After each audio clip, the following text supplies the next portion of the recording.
Welcome to the Back to Brick Property Podcast. I'm your host, David Lamb. On this podcast, we'll be stripping property investors and business people alike back to brick to find out how their journey can help you on your journey. This podcast is brought to you by Orange Sales and Lettings. If you know someone that is looking to sell or let a home, please get in touch. Referral fees are available. Terms and conditions apply. Welcome to the Back to Brick Property Show. I'm your host, David Lamb. Today's show, as ever, is sponsored by Orange Sales and Lettings Northeast Property Experts. Now, my long-term dream is to live in Spain. I always have been. I love everything about the place, the weather, the culture, the food, just the lifestyle in general. Today we have a guest who knows a thing or two about moving to Spain, living in Spain, but also about property investments and developments in Spain. Welcome, Robert. Thank you for having me.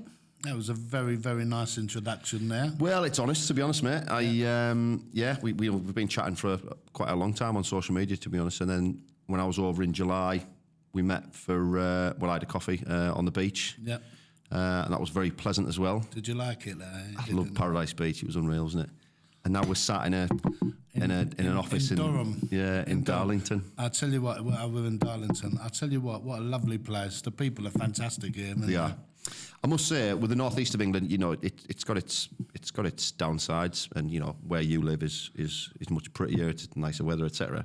But the people here in the northeast just can't be beaten. Fantastic. I mean, I know you're an advocate of that because your wife's from Sunderland. She is. YA Pets. I'll get the accent right by the end of it. But You've had plenty of practice already, yeah. But yeah, the northeast people are just tremendous. Yeah. And that helps when you're dealing with property and negotiating with people, etc. So you're probably one of the most connected men I've ever met. When I came to Marbella and I said, I need this, that you were like, I saw it. So I appreciate that.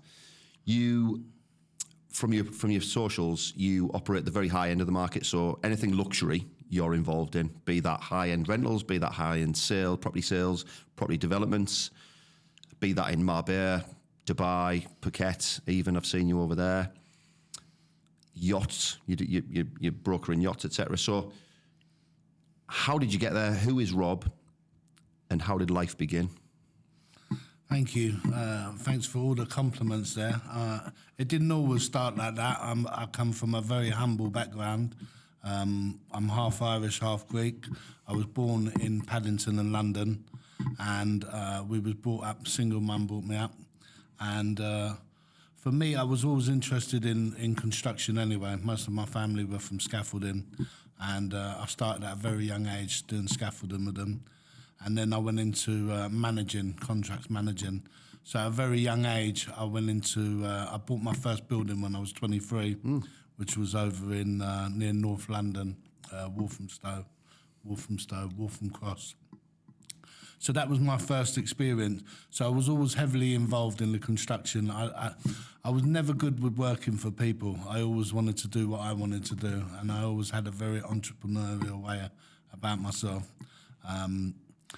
And I figured things out. I could see things that other people couldn't see. Do you know what I mean? And I never came from a very educational background. I left school at 14, so I couldn't read and write. I still struggle with it, but what I do have is the skill set and the eye to be able to identify when something works and when it doesn't work. We set up a building company years ago.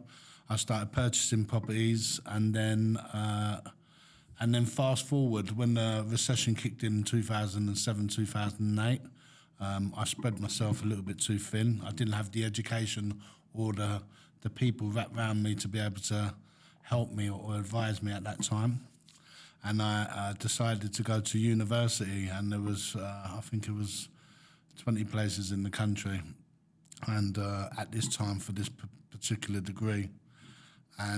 But what I didn't get it for the merits of being clever. I got it for the merits of being entrepreneurial. Mm-hmm.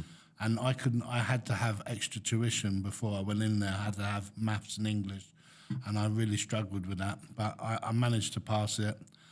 And then I set up a company. I was involved with a business, which was advertising and distribution company, whilst I was at university, and that grew to 150 staff. Wow. And we was running it, and we were doing political campaigns, and we were working with real estate companies, Virgin Active. I think at the time we'd done about 63 Virgin Actives at the time. So we managed to build it. To 2018, tough times again. I decided that I wanted to move back to Marbella in 2020. You know, I tried it out before. I liked it. I've been going there for 20 years, and I really wanted to, get there and enjoy it. And I started dabbling in the real estate game once I was over there. And you know what it's like. One deal leads to another, and then leads to another. And I think one of the most important things when you're running a business or doing something is how do you scale it, you know? Some people, they sort of hang themselves because they don't have the vision on how to scale it. And I knew what I was going to do with the properties over in Marbella. I knew that it wasn't just going to be Marbella. I wanted to go into Dubai. I wanted to go into Phuket, Miami, etc. So that was the vision. The vision was to be able to have the lifestyle where I stay in Marbella for the summer and then expand and grow through the winter. And that's how we got into it. What's Marbella like? It's an absolutely fantastic place. You've got two people say, it's full of this and that. I absolutely love Marbella. And I tell you what, I've built more connections, more friends now than probably throughout my life. And friends that I will have for forever. Do you know what I mean? Spain is a great place. I mean, there's a lot of people that are saying, I love Spain. They've been very welcoming to me.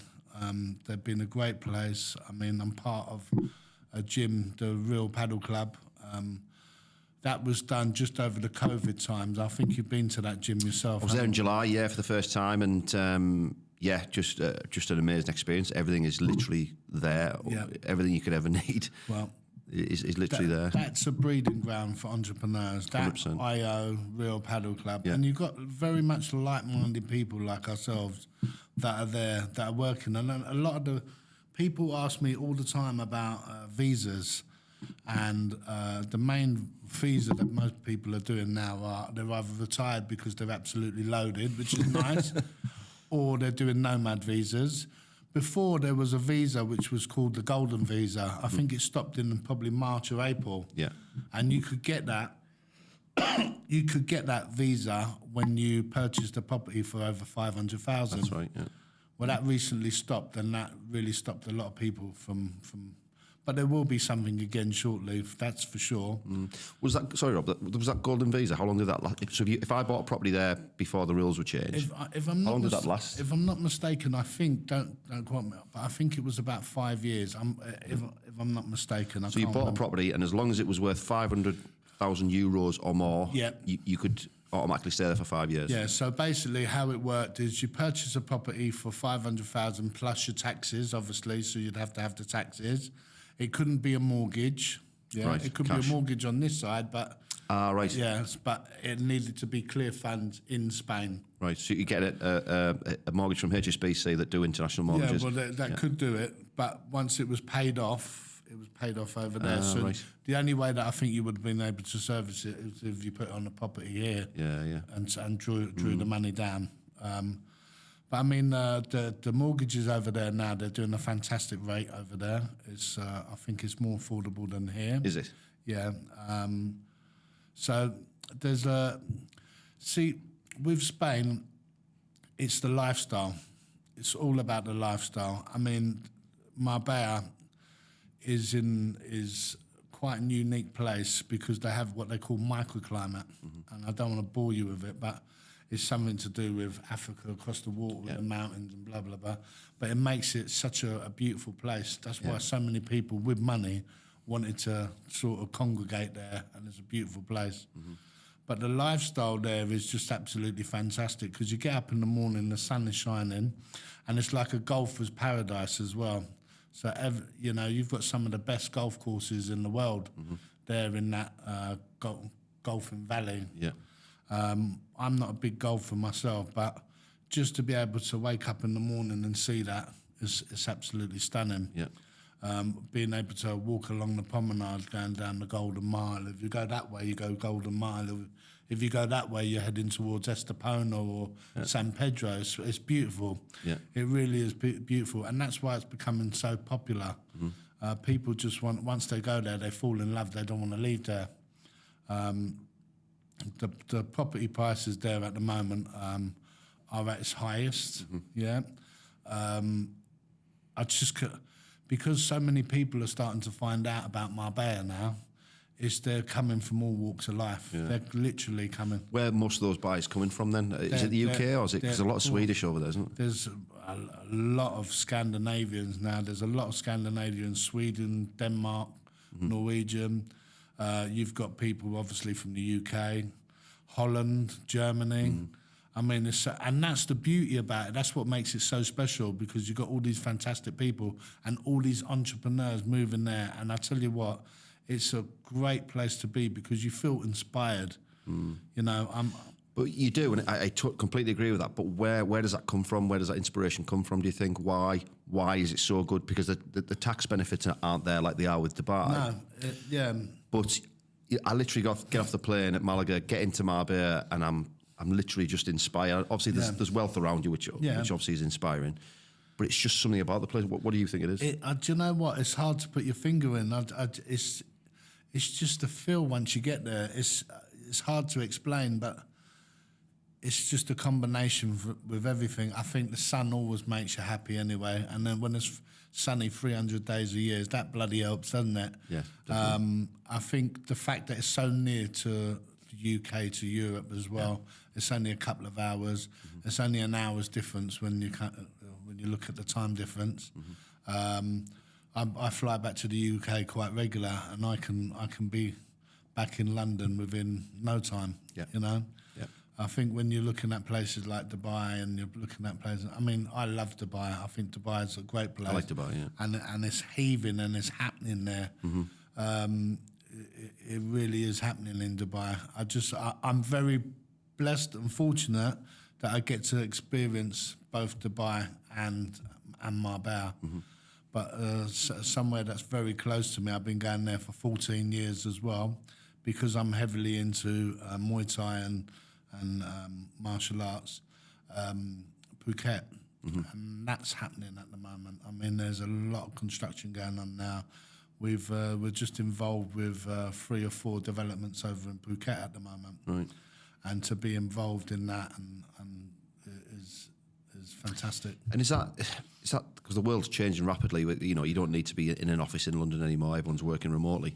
Is Phuket riding the wave of that? Because I went to Phuket maybe 10, 15 years ago, and it was literally just backpackers' paradise. It was lovely. Hotels were lovely. We had a great laugh. Is it now becoming entrepreneurial, or is it? Absolutely. But you've got worldwide people now. It's everywhere. When I was growing up, it was everywhere seemed so far away.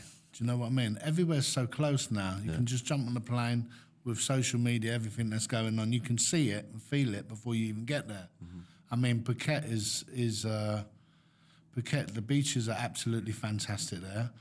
The training is probably the best training in the world. But you've even got Bali now. You've got all these places that are popping up. That, I mean, when you're talking high-level training, you've got Tiger Muay Thai in Phuket. You've got Bang Tao MMA. You know, these are elite training facilities. You've got Rio Paddle Club in Marbella. And that's what people want. Even a lot of the youngsters of today, when we were growing up, it was like on the piss all the time and going out. And when you finish on Friday afternoon, you go and have a few pints, etc. And you still have that lifestyle. But a lot of the youngsters now, they're into their bloody smoothies and go and do weight training at Friday afternoon. They're going to go gym and stuff like that.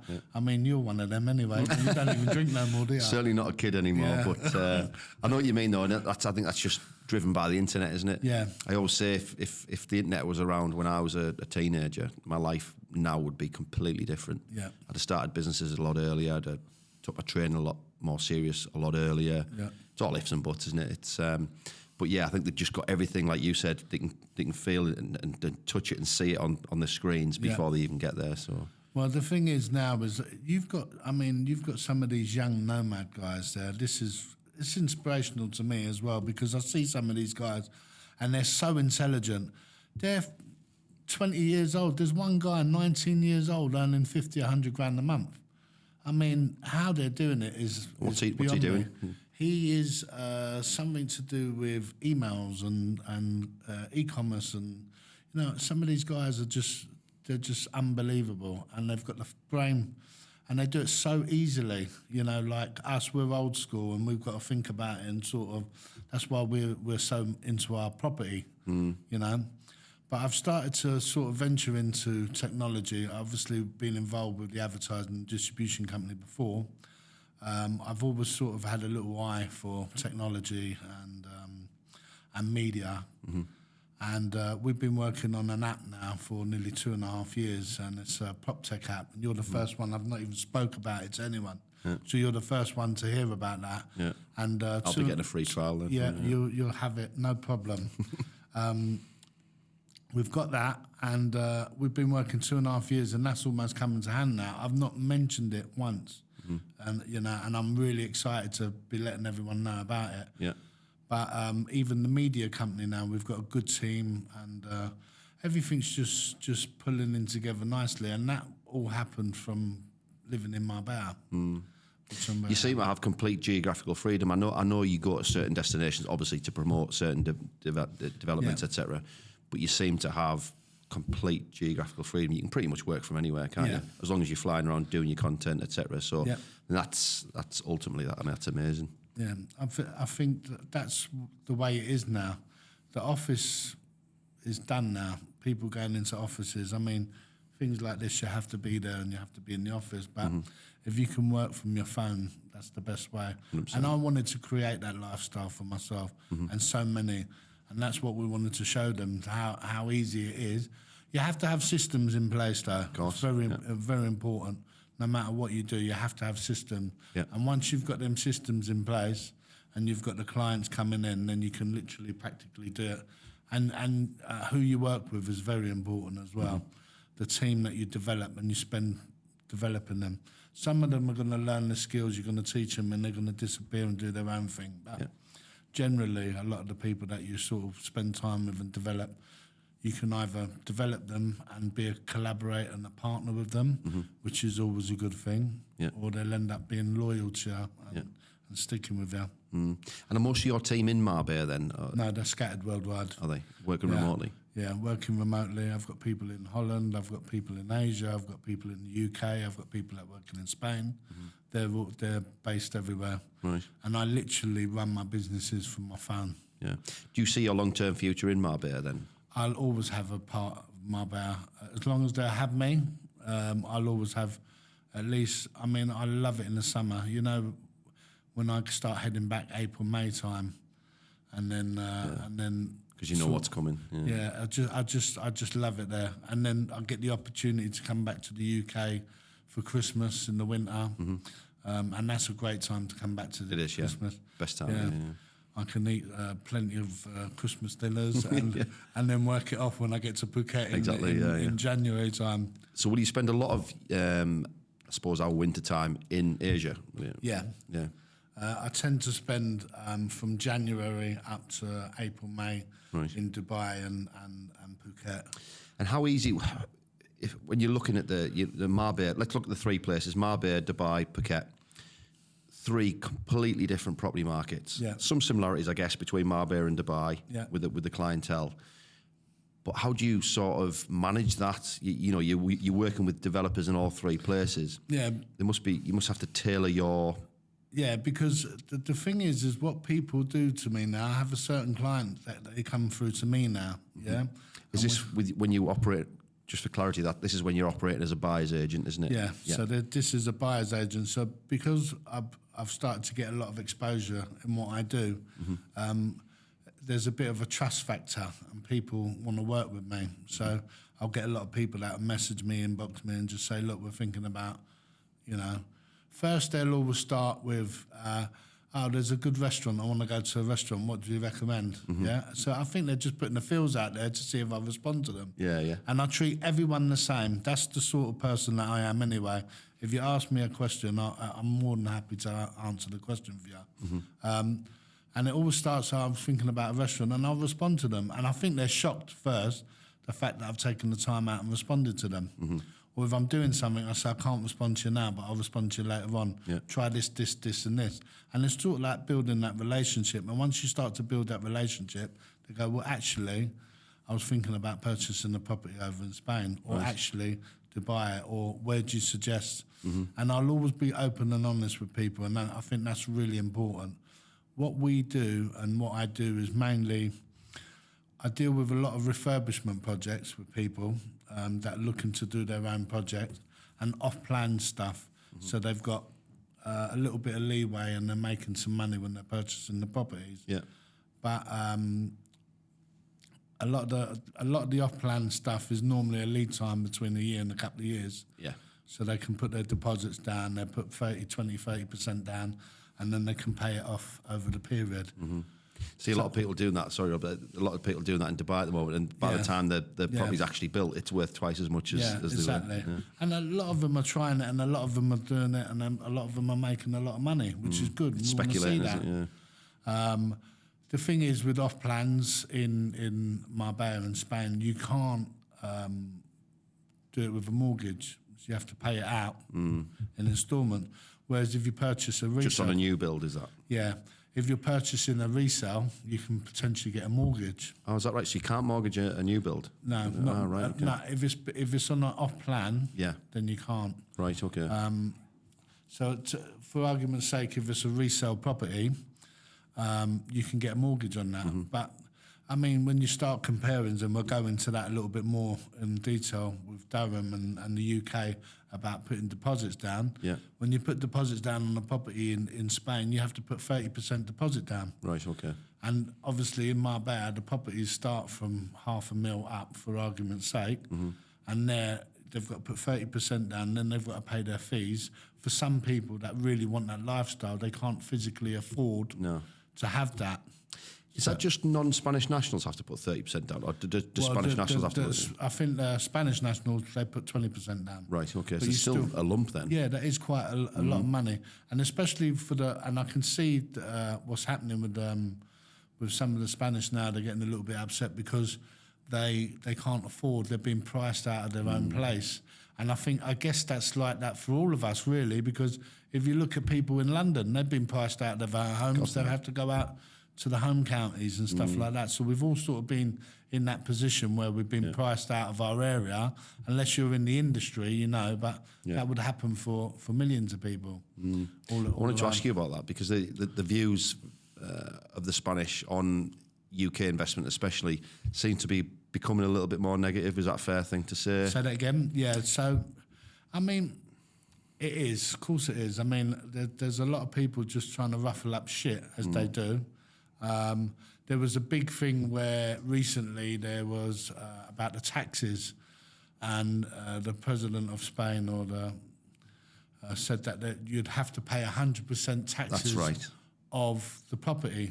So what people took that as is you paid, say, 100 grand for the property, then you'd have to pay 100 grand for the thing. So it's 200 grand, for argument's sake. But what they meant is the 7% or 9% that it would double. So it'd be not 100% rise. Okay. Yeah. Oh, right. So okay. on the taxes. Yeah. So say for argument's sake, transfer taxes was 7%, 9%. 100% on that, which would raise it up to 14%. Right, okay. And everyone's thinking, what? Yeah, because that's how the British media reported it over here. Yeah, of course you were gonna, if you bought a property for 500 grand, you were going to pay 500 grand property tax when you purchase it. Yeah, that's absolute nonsense. Just lazy. Who would do that? And that's the media as well doing what they do.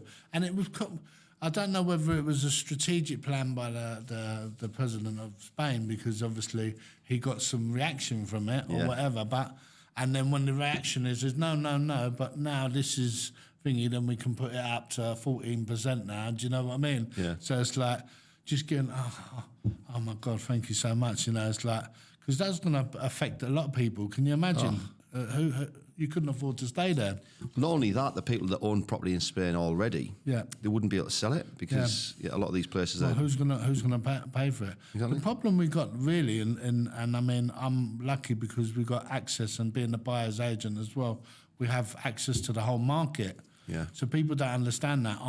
We have access to every property over in Spain, and they don't realise that. So when they come to me, what makes me laugh, because some people will go to you and go to them and go to him and go to them when they could have just stuck with me, and I could have got look at the same properties anyway, because we have access to the market. Yeah. So if it is different, a lot different to the UK, isn't it? Because over here, there'll be an estate agent advertising a property in the window or on Rightmove, and you go to that agent for that particular property. Yeah. In Spain, am I right in thinking you appoint an agent? Yeah. And like you've just said there, they have access to every property that's... Well, the thing is that it depends if you've got an exclusive, and you can get exclusive. But it's because it's such a big market, you might have a buyer and you might have the property. So that's why collaboration is done. And it's good, really, because it gets to collaborate with the agents over there. Whereas the UK is sort of like, you've got that property, you charge them, and that's it. And I sort of like the Spanish way, to be fair, because it gives access to the market then, as opposed... And you're building that relationship with one agent then, I guess. Yeah, so I've got a very, very good relationship with a lot of the agents over in Spain, and there is some absolutely fantastic agents there. There's some guys that are chances there, like anywhere, and they're giving it a go. But, people think that the real estate industry is an easy task. It's not. Just because the commissions are quite high, but you have to put the work in. You have to really, really put the work in. And I see a lot of people fail because they don't realise how difficult it is. They think they can just come in and make £1 million in a year, and that's it, easy job, and that's it done. It doesn't work like that. Yeah, I think I said to you in July when we met up, I said every other shop front is an estate agency. Yeah. But I go every year, and they never seem to hang around. There's always a different name on the front of a shop when I come back. Well, do you know who the real agents are there, and they're there to stay. I mean, you've got some powerful names. Yeah, there. some huge names. Some big ones there. I don't want to give them free publicity on my time, but I know which ones you mean. There's some great agents there, and they're doing very well, and they're doing well social media. They're ethical. They work hard, their teams are hard, so it's not all bad. It's not all bad. Yeah. It's just the little slippery fuckers that come through now and again. Yeah. We get that everywhere, don't you? There's selling in Marbella, or making it in Marbella now with shows on Netflix. Yeah. I mean, I'll tell you what, I absolutely, if anyone's thinking about coming over to Spain or starting a life over in Spain, I would strongly recommend it. I couldn't recommend it enough. My experiences there has been phenomenal. I absolutely love the people there. I built a fantastic life there, and I feel very blessed. I mean, to wake up and go down the beaches, we might not want to do anything in the evening, just walk along the promenade and go and sit on the towel on the beach and just chill out and watch the people playing volleyball and shit like that. Yeah. Or walk down to the beach and someone's doing a barbecue on the beach, or do you know what I mean? It's just and for kids as well, great opportunity for children. I wouldn't want my kids walking the streets no more. I mean, I have to say, I'm a big fan of the North East. Yeah. I love the North East. I think if I was gonna, and I'm not being a traitor to London or anything, but I just like the people, and I like how just chilled it is, and just very nice, very normal, and that's what you want. Whereas London's a lot of hustle and bustle and yeah. I love visiting London, but I couldn't live there. Yeah. It's too crowded for me.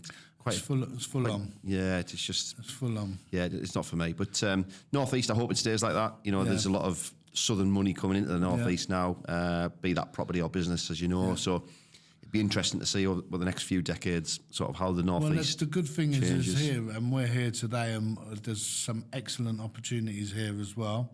And I'm excited to be part of that as well, coming forward. And I think some of my investors will be happy to be involved in that as well. Yeah. I think what's the difference now between investing in, because you get a lot of, I mean, I don't know if you know this, but there was, I think, over 11,000 or 10,500 people that moved out of the UK last year, and since the Labour Party have taken over. Millionaires, yeah. Yeah. What's your take on that now? I think there's big numbers leaving the country. I think they'll be back if there's a change in government, personally. I guess one of the things having extreme wealth gives you is geographical freedom. Yeah. So you can say, right, you can tax the life out of me, tax me on this, tax me on that. That's fine. I'm just going to leave. Yeah. I'm just going to live in a more tax-friendly environment. Which you don't blame them, to be fair. No, of course not. Because if you're getting all the shit and that. Yeah. Well, the average entrepreneur, doesn't pay themselves for 5. I think the average is 5 or 6 years. They've put the hard graft in. They've built a business. They've got a team around them now. Okay, they're doing well. Don't punish them. Yeah. They're the lifeblood of the economy. Yeah. And they're not daft. The government are just forcing them out. They're the main tax contributors. Yeah. It's just the rest of the country is suffering because of it. So if you was, I want to know a little bit more about the strategies that you provide and what you've done over the years. Yeah. You're very successful in what you've done. You're still a young man. How old are you now? 43. Well, very young. How long have you been doing it for? But on and off 22 years, but seriously as a business for sort of 8 or 9 years. But I bought and sold properties when I was very young, 19 years old when I first started. But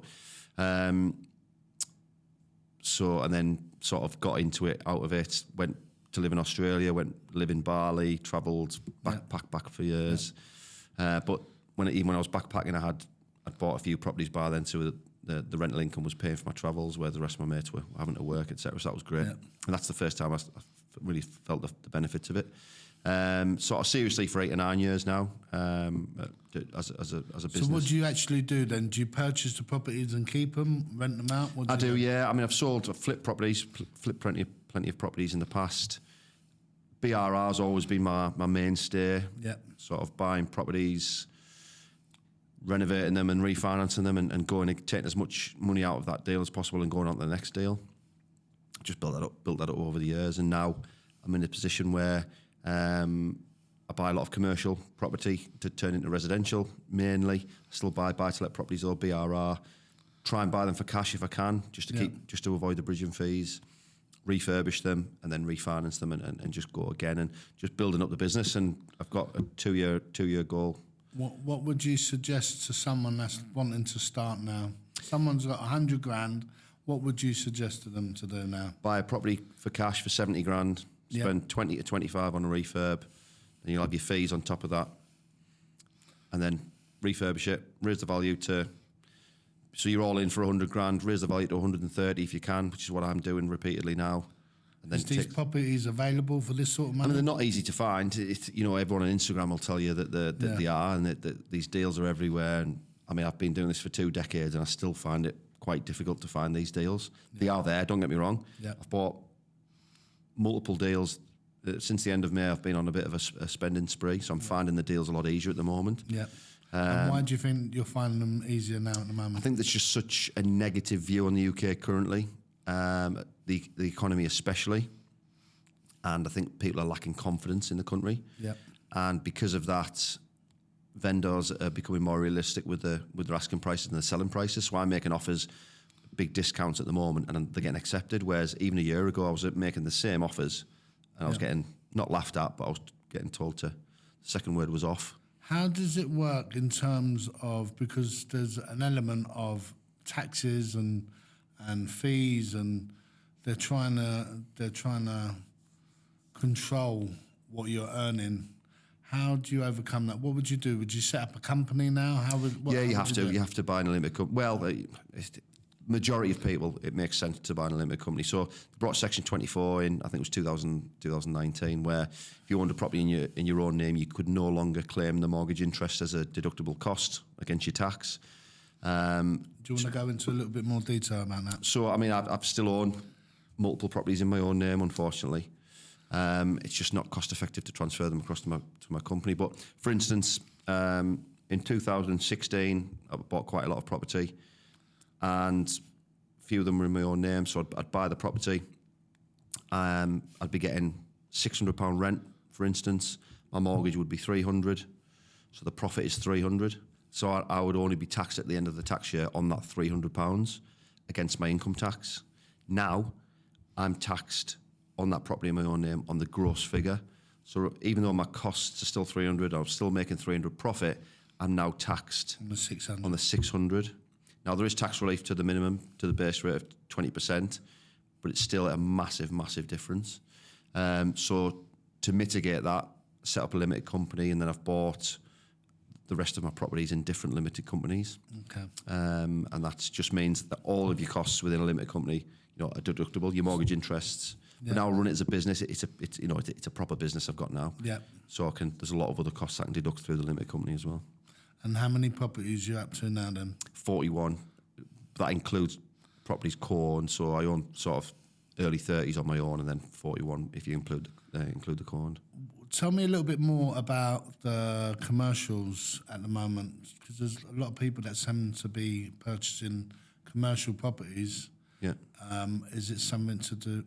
Tell me a little bit more. I just think there's opportunity because the high street is obviously not doing as well as it used to. There's a lot of buildings available now to purchase that there wouldn't have been in the prior to that. So I've just bought one, as you know. I've just completed on one today. Congratulations. With Thank you for that. So that's nearly 5,000 square foot. Excellent. 200 grand. It's Barclays Bank, which is what I've bought. Fantastic. Banks are great buildings to buy. They're just the layouts and they're just properly built. And the attraction with that is that there's less competition. If you've got a buy-to-let property in Darlington, say 3-bed, and it's 30% under value because it needs a refurb, people are going to be swarming around that. You're going to have 10 or 15 people looking at that property, not all offering on it, but you're probably having 6 or 7 people offering on it. You're competing with loads. With commercial buildings, there's just such little competition. I remember when we were looking a couple of years ago at commercial buildings there was hardly anything there. Is that still the case, or is there a lot more coming on the market now? I think you just see a lot more on the market. People sort of owners of SMEs have just sort of run their businesses for decades and decades, and you probably haven't noticed them because they're just getting along with a workshop or a block of offices, or just you wouldn't notice them. Now you see them a lot more just because they've got for sale signs out the front of them. Yeah. There's very little stamp duty to pay on commercial properties. They're a lot more tax efficient. If you keep them commercial and have commercial tenants in them, then the leases are a lot more landlord friendly. The tenant, for instance, is fully responsible for the internal maintenance, some of the external maintenance as well. So they're just a lot more friendly. However, I tend to convert a lot of my commercial property into residential, just because of the value uplift you can create from creating an empty shell of a commercial building, putting nice high-end apartments in or houses, whatever it may be. The uplift created, it's just worth it. It's just worth it. So yeah, I think there's a lot of opportunity coming, and will continue to come in the commercial space. A lot of companies now don't need the space anymore. They're operating online. They don't need showrooms. They don't need big displays in the front of the shops. They've got a great website now. That's great, really, because with commercial properties, it's a great vehicle for pensions now. It is, yeah. I mean, it's one of the very few tax breaks that's left in the UK now, to be honest, Rob. So with commercial property, you can put money into your pension, and then your pension can then buy commercial property. Now, I haven't done much of this myself. I will do in the future, 100%. But it's a great tax vehicle. You can also lend up to 50% loan to value within your pension. So you can leverage. People think you need to buy cash within your pension. You don't. You can leverage up to 50%. And then anything that the pension pot makes, profit-wise, is tax-free. So huge market. It's sort of become much more spoken about now. SAS pensions are a big thing within property now. So yeah, it's something I'm definitely going to look at in the future. So there's multiple strategies that you can do to purchase property, especially here in the UK. What I love about it with the BRR strategy is that the fact that you can actually refinance. You can't do that in Spain. Right, okay. There's no facility to be able to let you do that. Right, okay. You know, they're quite strict like that. Tell me what other strategies you put in place over the years and what you've worked on and how they've helped you. For me, BRR has been 90% of what I've done, just because it's the only method, as you've touched on, where you can just keep using the same or as much of the same pot of cash over and over again. You know, property is capital intensive. Don't listen to the idiots on Instagram that tell you you can buy a property you can build a property portfolio without capital. I always tell people before they get into property investment, and they say, "Dave, I've got no cash. How do I get into property?" I say, "Work your ass off. Like, go offshore like I did, or work on oil rigs, or do whatever it takes. Just chase the money, build up your capital, and then look into property. But don't sit at home and think, right, I've got no money in the bank. I want a property portfolio." It's not going to happen. Don't sign up for a course. Do rent to rent. Owning assets over time is what builds real wealth. Rent to rent is not going to build you real wealth. You're investing in somebody else's asset.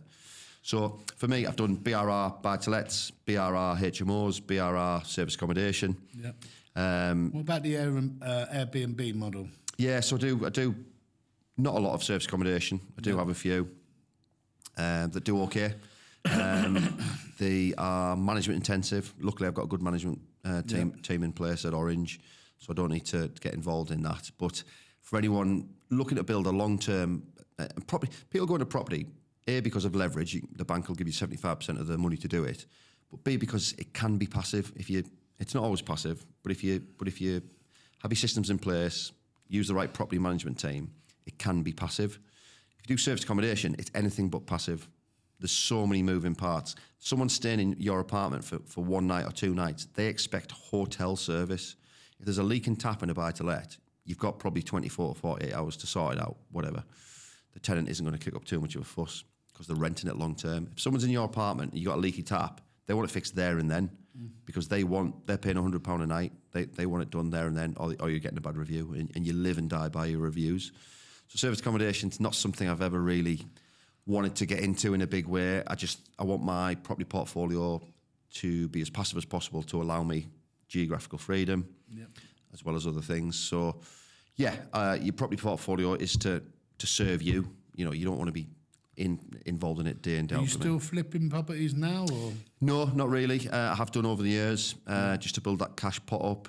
The bigger your portfolio gets, you've always got a refinance available, or you've always got... There's just more cash available. When you get to sort of past 25, 30 properties, you're generating a lot more cash within the portfolio, which enables you to make other purchases. It sort of becomes almost self-funding. Yep. Well, it is self-funding, actually. Not almost. But flipping properties in the early days was something I did with great success. Living in my own properties for a year or two and renovating them while I was living there, and then selling them and then moving on. Because that's, again, another tax... bit of tax relief we get in the UK, you know, well, at the moment anyway, your principal place of residence. If you live in that home, then, you know, you can sell it without incurring income tax. What's the plan for you going forward now? For me, is to just build my estate agency as not just as big as possible, but to be as good as possible. I'm very conscious that we are growing very quickly, and I want to maintain those service levels as best I can. That's my main focus currently. Are you going to grow out throughout the country? Or? Potentially, yeah, potentially. I have had people approach me to potentially look at that they would be interested. Existing estate agents in the Midlands, especially that have spoken to me about taking on the brand down there. They like the brand and they'd like to repeat it down there. I don't know. It's not something I'm massively thinking about currently.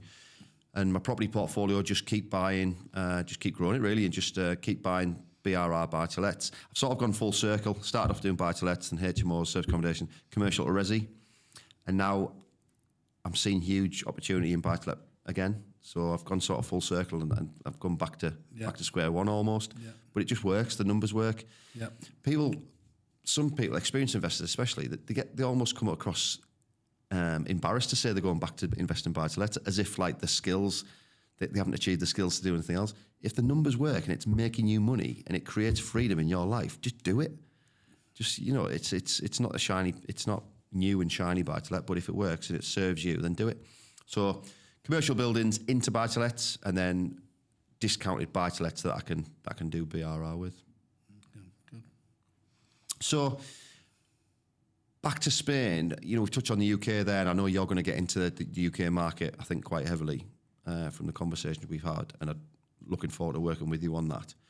Back to Marbella, one thing I sort of think about quite a lot is, when it comes to Marbella or places like that, what makes a property truly an investment property rather than just a holiday home? You've just touched on the fact you can't refinance.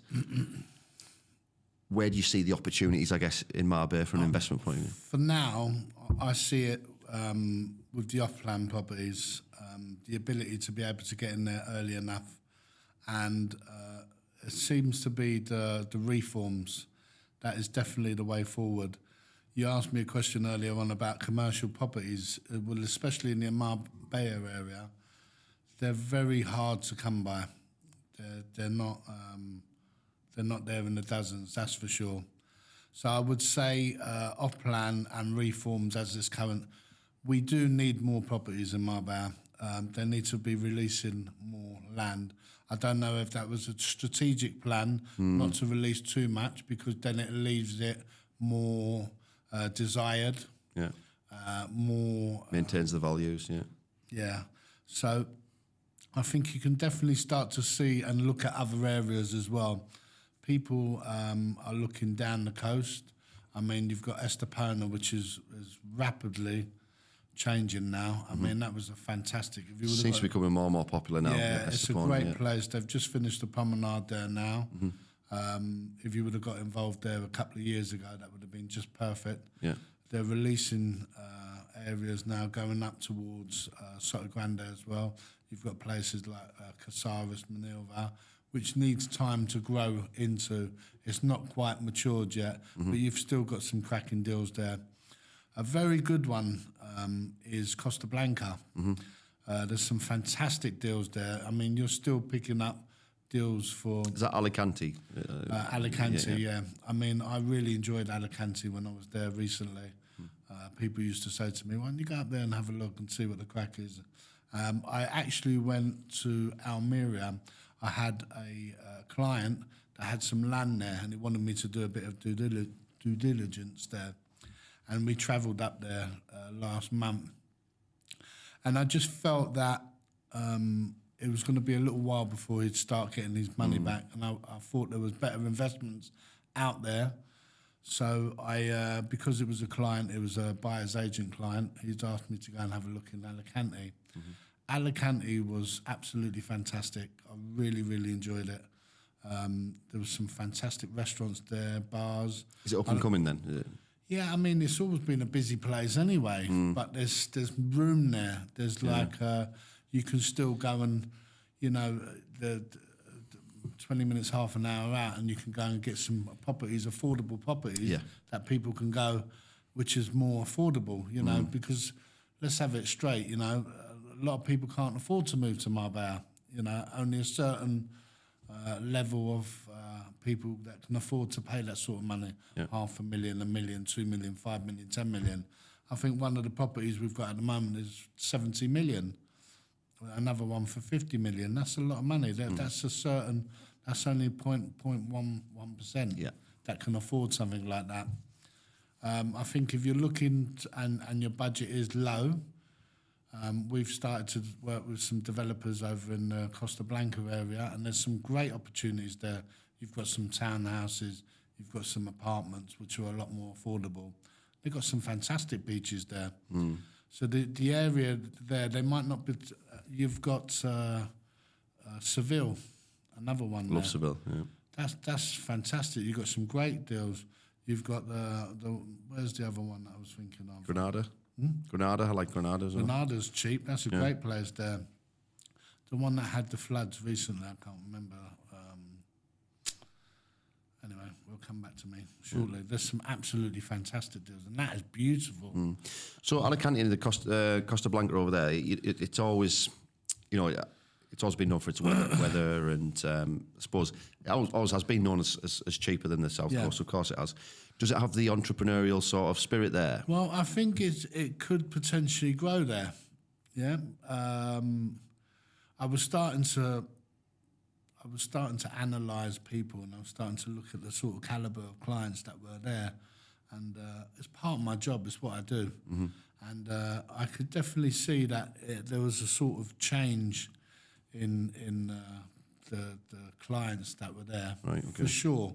Even you can tell because now they're putting the snazzy rooftop bars there, and what I loved about Alicante as well is that the fact that you've got this city there, but also you've got a port there, you've got a beach there, and it's all just there. Yeah. Within a small distance. So the infrastructure's there, ready to go. Yeah, the infrastructure's there, and I think that there's still enough deals now to be able to warrant doing some reforms there and getting yourself, if you're prepared to go 10, 15 minutes out, 20 minutes out, you can get some fantastic properties as well. So reform is like buying a dilapidated property and refurbing it top It to doesn't bottom. necessarily mean dilapidated. It can just mean like it just needs a little spruce up, refurbishment. Yeah.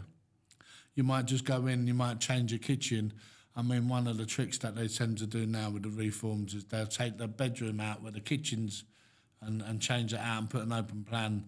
And that just adds value. It's very simple, but it's very effective. Yeah. We've just sold a few recently. That was Frontline Golf, where you could take the kitchen out, put that into a bedroom, put an open plan living room. And That's what people want now, isn't it? it's just, and I like the open plan living room. It's a bit more modern. It's a bit more. I don't think people want that where they're boxed away in the kitchen in the back of the house now. No, definitely not. Even over here. So, what's the process like for someone like me? If I said to you, right, Rob, I'd like to buy a place on the South Coast. Where do I start? Well, so first things first is what we need to do is identify the area that you're looking for and where you want to be. Whether you want to be on the beach, whether you want penthouse, whether you want to be overlooking the golf course. That's what we need to identify. Secondly, what's really important is how far is the amenities, shops, bars, restaurants, what the facilities are on urbanisation. So we used to call it in London estates and areas. Over there they're called urbanisation. So you'll have an estate or a small urbanisation. So we'd have to identify what facilities are, what's important to you. You might want to have a gym, you might want to have a co-working space. And that's the beauty about the off-plan stuff now at the moment. It has all these facilities on site. You've got the new Golden Mile there. They've got some absolutely fantastic off-plan properties there. You're 10, 15 minutes from the gym. I live in a lovely place called Aloha. I absolutely love it there. You know, it's great because you're looking onto the golf courses. So it all depends. So I would say, firstly, let's identify what is it you are looking for. Whether you want to walk out and walk along the promenade, easy walking. Do you want to go and have a couple of beers where you're not too far? Do you want it a little bit more remote and quieter? I would imagine, because you're into your keep fit and your fitness, I would imagine you want to be quite close to one of the gyms there. I want to be as close to Paddle Club as I can possibly be. I might see if I can rent one of the changing rooms or something. Well, I'll tell you what, I know the owners there, so we'll have a chat with them and see what we can do for you. That's for literally. sure. My girlfriend said to me, she said, where do you want to be? I said, as close to that as possible. There you're talking about the Nueva Andalusia area, which is a fantastic area. You've got La Sala there, that's been there for years. You've got the port, which is not too far from the port. I mean, people say, there's club and partying in the port and bits and pieces. I go in the port in the morning and I go and have breakfast there. And I have a walk along the port. I'm not interested in partying. Yeah, it's one of the most beautiful. It's so beautiful, so peaceful in there. You're in a busy place. Obviously, there's going to be partying and, it's the inevitable. It's stunning there.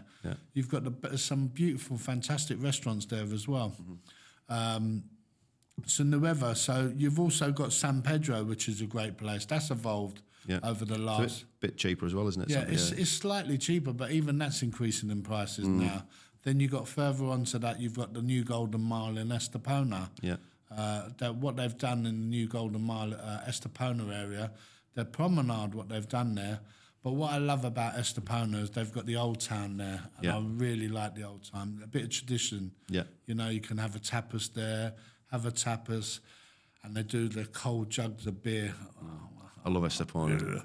I mean, a glass of wine. Yeah, coffee. And then you've got the other way, which is more towards the east of Marbella, and then that heads out to Alveria. Yeah.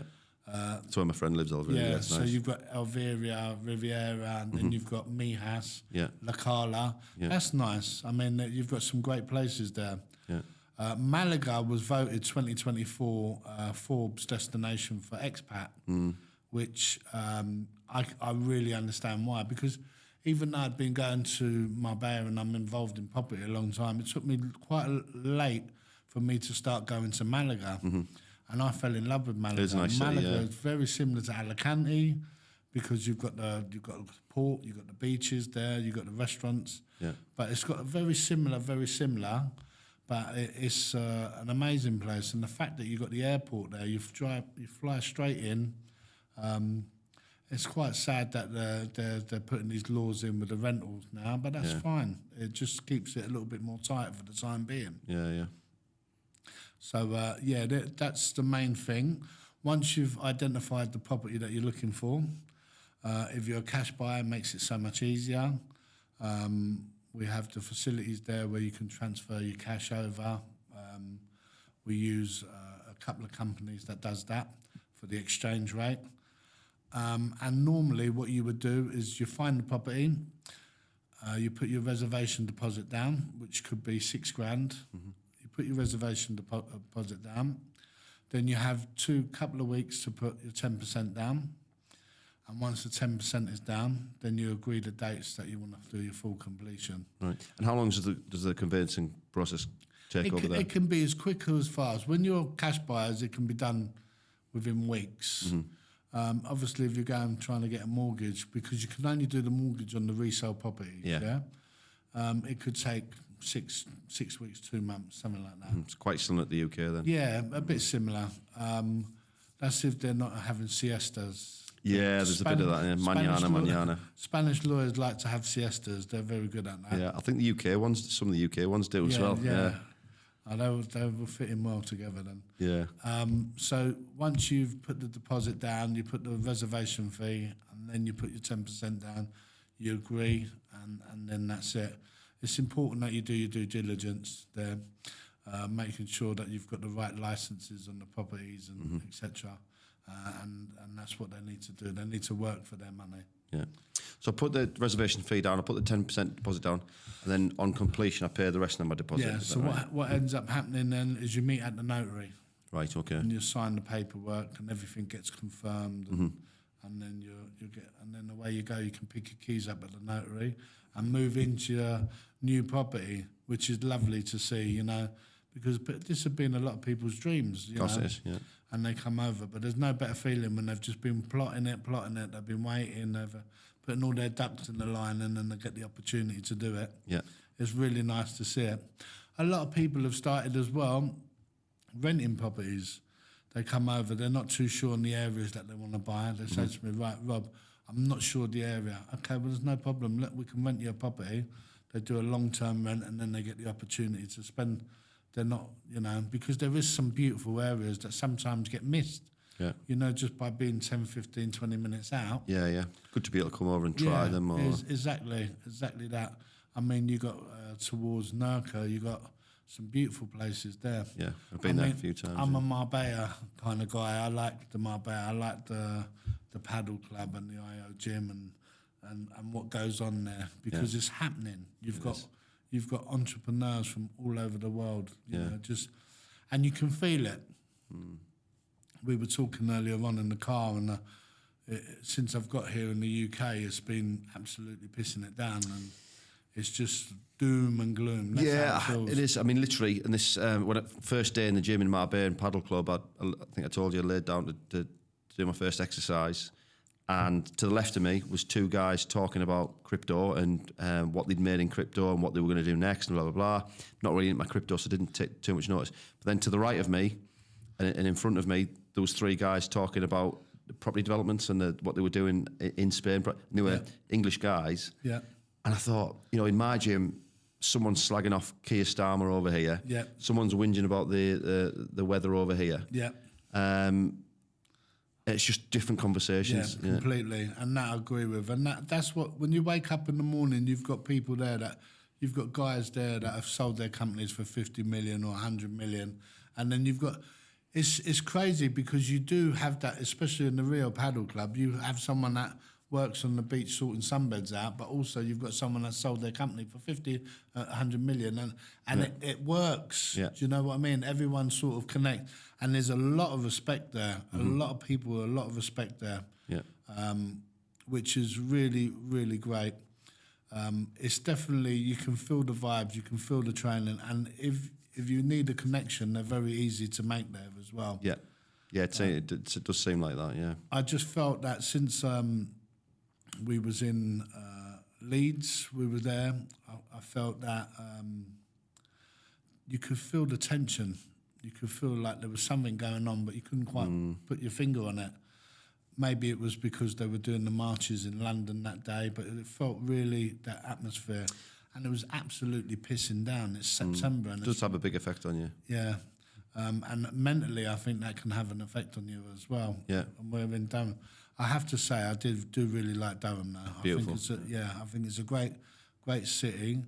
I do enjoy spending time in Sunderland as well. Spend it more on Seaburn and Cleveland. Yeah, Seaburn's beautiful. Yeah, and I just find the people, even though it's grey and gloom there, I just find them so warm. Yeah.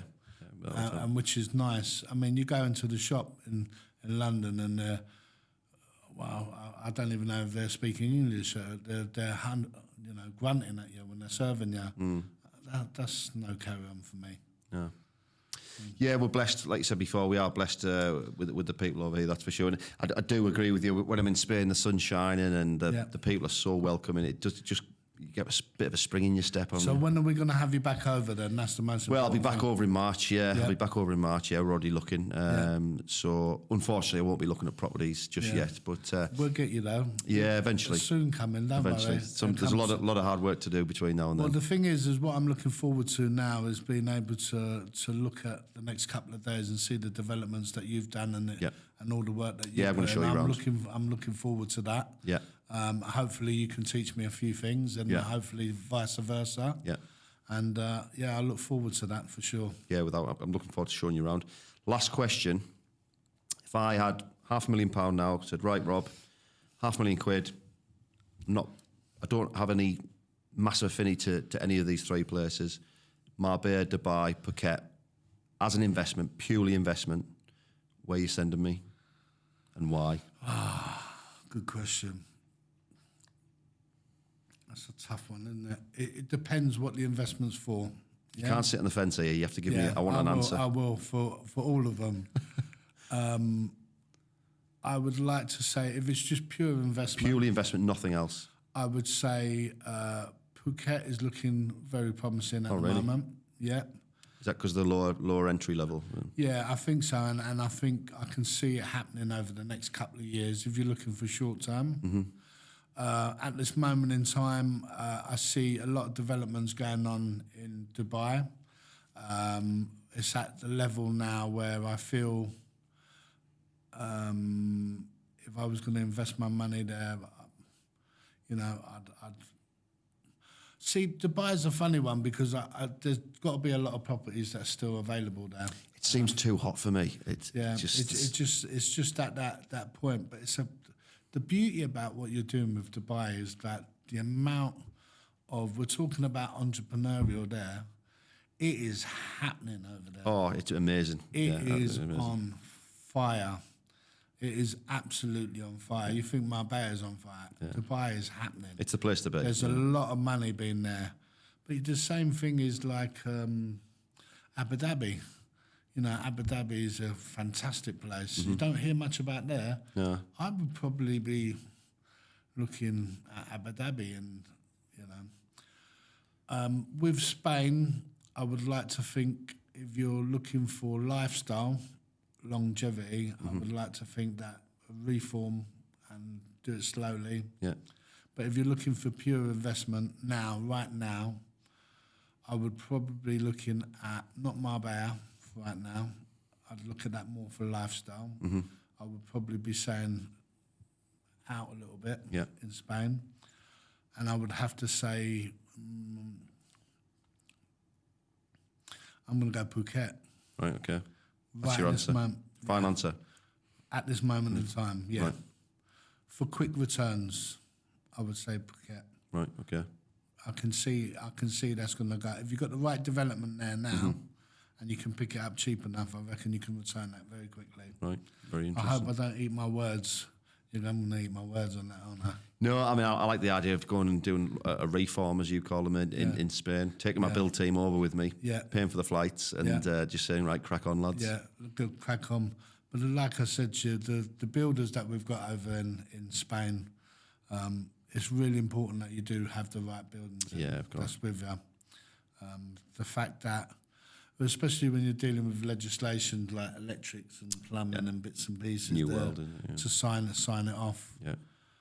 But Is there a B&Q in? say that Is there again. a B&Q in Marbella? There's what is that? Leroy Merlin's. There's Right. a Leroy Merlin. Yeah, I've seen which them. is pretty cool. Yeah. Yeah. Right. Mate, it's been absolutely fascinating chatting away to you. Thank Could you. chat all day. You've got a massive social media presence these days. Where is the best platform for people to find you, do you think? I think if they would like to join me on Instagram, Robert Orphanides, and we'll see you soon. Mention you as well. Yeah, thanks a lot for your time, mate. Thank you. Thanks for joining us today. Until next time, take care.